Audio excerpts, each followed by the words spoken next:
Welcome back to another technical deep dive here in the debug zone. Today, we're tackling a big question and breaking it down with insights from other users. Hopefully, this clears up some misconceptions and helps you get the answer you need. So buckle up, stay a little curious, and let's jump right in.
And that's a wrap.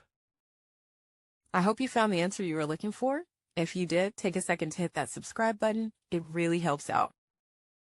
And let me know in the comments which solution worked best for you. See you next time in the debug zone.